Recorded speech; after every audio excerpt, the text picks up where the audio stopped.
नमो बुद्धाय, जय भीम। दोस्तों कहते हैं इन हाथों की लकीरों में आपकी उम्र लिखी है, आपकी दौलत लिखी है, आपका सुख दुख, हार जीत सब पहले से तय है। कहते हैं जो छप गया उसे भगवान भी नहीं बदल सकता। लेकिन जरा सोचिए, अगर सब कुछ पहले से तय होता है तो मेहनत का क्या मतलब होता है? पढ़ाई क्यों होती? संघर्ष क्यों होता है? अगर लकीरें ही सब कुछ लिख देती तो कोई गरीब अमीर बनने की कोशिश ही क्यों करता है? कोई अन्याय के खिलाफ खड़ा ही क्यों होता है? और सबसे बड़ा सवाल, अगर सब पहले से तय था तो बुद्ध को तपस्या करने की जरूरत ही क्या थी? तो दोस्तों, हम वीडियो के अंत में जानेंगे कि तथागत बुद्ध ने ब्रह्मजाल के बारे में क्या कहा। तो आपसे रिक्वेस्ट है कि वीडियो को पूरा जरूर देखें, और चैनल पर नए हैं तो चैनल को सब्सक्राइब करके कमेंट में अपने जिले का नाम जरूर लिखें, ताकि हम भी जाना कि यह वीडियो आप कहां से देख रहे हैं। तो चलिए बिना देरी किए वीडियो में आगे बढ़ते हैं। दोस्तों, आज से लगभग 2500 साल पहले, जब इंसान दुख से ज्यादा डर में जीता था, देवताओं का डर, नरक का डर, पिछले जन्म का डर और हाथों की लकीरों का डर। लोग मानते थे जो जैसा पैदा हुआ है वो ऐसा ही मरेगा। जो गरीब है वो इसलिए है क्योंकि उसकी किस्मत गरीब है, ऐसा उसके हाथों के लकीरों में है। इसी अंधेरे में एक इंसान खड़ा हुआ, ना हाथों में चमत्कार, ना आसमान से उतरी कोई किताब। उसका नाम था तथागत बुद्ध। बुद्ध ने पहली बार इंसान से कहा, तुम पापी नहीं हो, तुम अज्ञानी हो।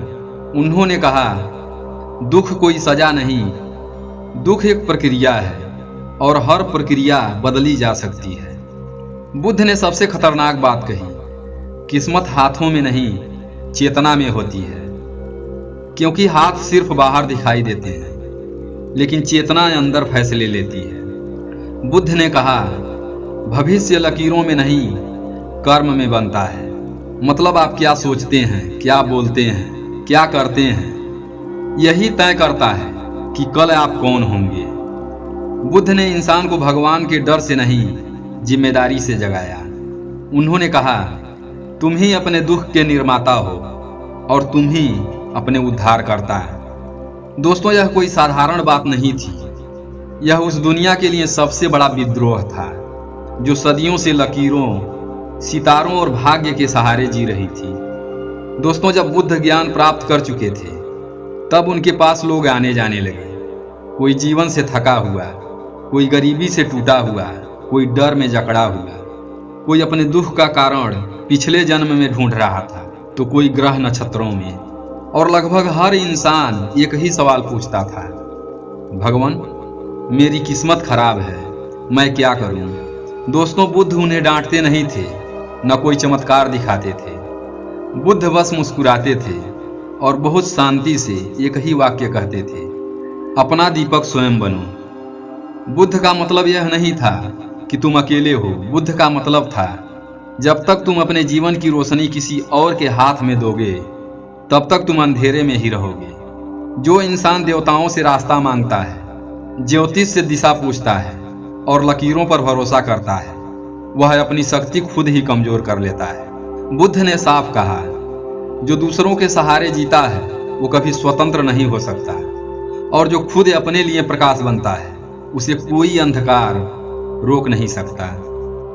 बुद्ध ने लोगों की सबसे पुरानी मान्यता पर सीधा सवाल उठाया, अगर हाथों की लकीरें ही सब कुछ तय करती हैं तो एक आलसी राजा कभी अपना राज्य नहीं खोता, तो जन्म से गरीब बच्चा कभी महान नहीं बनता, और गुलाम कभी जंजीर तोड़ने का साहस नहीं करता। इतिहास गवाह है, राजा भिखारी बने, भिखारी राजा बने और साधारण इंसान दुनिया की दिशा बदल गए। अगर सब कुछ लकीरों में लिखा होता तो परिवर्तन नाम की कोई चीज ही नहीं होती। बुद्ध ने कहा, लकीरें सिर्फ चमड़ी की सिलवटें हैं, उनमें भविष्य नहीं, सिर्फ भ्रम छपा होता है। भविष्य आपके कर्म से बनता है, आपकी जागरूकता से बनता है, आपके हर फैसले से बनता है। इसलिए बुद्ध ने लकीरों को नहीं, कर्म को सबसे ऊपर रखा, क्योंकि कर्म बदला जा सकता है और यही इंसान की सबसे बड़ी ताकत है। बुद्ध सिर्फ करुणा की बात नहीं करते थे, बुद्ध भ्रम पर चोट भी करते थे। उन्होंने एक एक करके उन विश्वासों की जड़ें काटी जो इंसान को कमजोर बनाते थे। ब्रह्मजाल सूत्र में बुद्ध ने हस्तरेखा, ज्योतिष, शकुन अपशकुन और भविष्यवाणी जैसी धारणाओं को त्रिच्छान विद्या कहा। त्रिच्छान विद्या का मतलब है ऐसी विद्या जो इंसान की चेतना को ऊपर नहीं उठने देती, बल्कि उसे डर, भ्रम और निर्भरता में बांध देती है। बुद्ध ने साफ शब्दों में कहा, जो व्यक्ति अपने जीवन की दिशा सितारों से पूछता है, हाथों की लकीरों में ढूंढता है या भविष्य वक्ताओं के शब्दों पर छोड़ देता है, वो अपने भीतर मौजूद सबसे बड़ी शक्ति का अपमान करता है।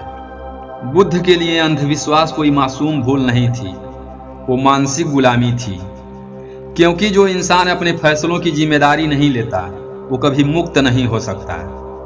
इसीलिए बुद्ध ने आसमान की ओर नहीं, अंदर की ओर देखने को कहा। दोस्तों, अब जरा अंगुलीमाल को याद कीजिए, एक ऐसा इंसान जिसके नाम से ही लोग कांपते थे, जिसकी उंगलियों में मरी हुई जिंदगियों की माला लटकती थी। अगर सच में हाथों की लकीरों में सब कुछ लिखा होता, अगर प्रारब्ध ही आखिरी सच होता, तो अंगुलीमाल कभी नहीं बदलता। लेकिन जब अंगुलीमाल बुद्ध के सामने आया तो बुद्ध ने उसे शाप नहीं दिया, न दंड दिया। बुद्ध ने उसकी चेतना को छुआ और उसी पल जो हाथ हत्या करते थे वही हाथ करुणा सीखने लगे। जो इंसान डर फैलाता था वही इंसान शांति का प्रतीक बन गया। अंगुलीमाल की कहानी किसी चमत्कार की कहानी नहीं है, यह कहानी है चेतना के जागने की। बुद्ध ने साबित किया, चेतना प्रारब्ध से बड़ी होती है, कर्म लकीरों से ताकतवर होता है और इंसान अपने अतीत से कहीं ज्यादा बड़ा होता है। सच तो यह है, लकीरें उनके हाथों में भी होती हैं जिनके हाथ ही नहीं होते। दोस्तों, किस्मत हथेली की मोहताज नहीं, आपके पसीने की मोहताज है। जो बहाना ढूंढता है वो लकीरों को दोष देता है, और जो रास्ता बनाता है वो कर्म पर भरोसा करता है। तथागत बुद्ध ने कहा, आज जो बीज बोओगे वही कर्म है, कल जो फसल काटोगे वही तुम्हारा भविष्य है। न कोई देवता, न कोई ग्रह, न कोई लकीर उस बीज को बदल सकती है जो तुम रोज बो रहे हो। बुद्ध किसी को झूठी उम्मीद नहीं देते थे, बुद्ध जिम्मेदारी देते थे। उन्होंने इंसान से कहा, तुम अपने दुख के लिए किसी और को दोष मत दो, तुम ही अपने दुख के कारण हो और तुम ही अपनी मुक्ति का रास्ता है। तो दोस्तों, अगली बार जब कोई आपका हाथ पकड़कर आपका भविष्य बताए तो बस मुस्कुराइए और शांति से कह दीजिए, मेरा भविष्य मेरी लकीरें नहीं, मेरे कर्म तय करेंगे।